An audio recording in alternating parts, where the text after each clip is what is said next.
Estadística descriptiva bidimensional. Distribuciones marginales y condicionadas. Cuando se mide el coeficiente intelectual de una persona, hay que tener en cuenta que el cerebro no está desarrollado de manera uniforme. Hay personas que son muy hábiles en el campo de la ciencia, matemáticas, física, química. Otras que tienen muy desarrollada la creatividad, el arte. Otras personas están muy dotadas para la literatura. Otras tienen una gran memoria. Incluso, el coeficiente intelectual del cerebro llega a afectar al sexo y al sentido religioso de las personas. Todo un misterio. Nuestras pretensiones no son tan altas y caminamos poco a poco. Tenemos una base de datos en la que conocemos, entre otras variables, el coeficiente intelectual, el sexo y las calificaciones en matemáticas y lengua de distintos individuos. La primera pregunta que nos podemos hacer sería: ¿cómo se comporta el coeficiente intelectual en los hombres y mujeres? Para dar respuesta a esta pregunta, hemos tomado la base de datos original y se ha construido una tabla de doble entrada desde ella. Para construir la tabla de doble entrada se puede considerar cualquier programa estadístico, por ejemplo, IBM SPSS. En analizar estadísticos descriptivos, tablas de contingencia, seleccionamos nuestras variables sexo y coeficiente intelectual. Aceptamos y de forma inmediata obtenemos las tablas. Desde la tabla de doble entrada se tienen de forma inmediata las distribuciones marginales, comportamiento del sexo al margen del coeficiente intelectual, marginal de X, y el comportamiento del coeficiente intelectual al margen del sexo, marginal de Y. Ambas distribuciones pueden ser tratadas como distribuciones unidimensionales y calcular cualquier medida ya conocida. Para estudiar el coeficiente intelectual para los hombres, tomamos la distribución del coeficiente intelectual condicionada a ser hombre, frecuencias de la primera fila de la tabla de doble entrada.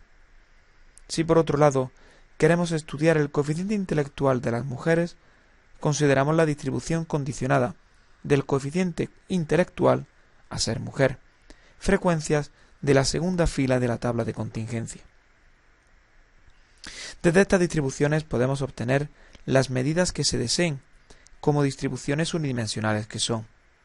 Así, podemos observar las diferencias entre el coeficiente intelectual medio entre hombres y mujeres. Pero ¿por qué hemos agrupado los datos? Si nosotros agrupamos los datos, estamos perdiendo información de los mismos. Podemos, por lo tanto, hallar estas medidas directamente desde la base de datos.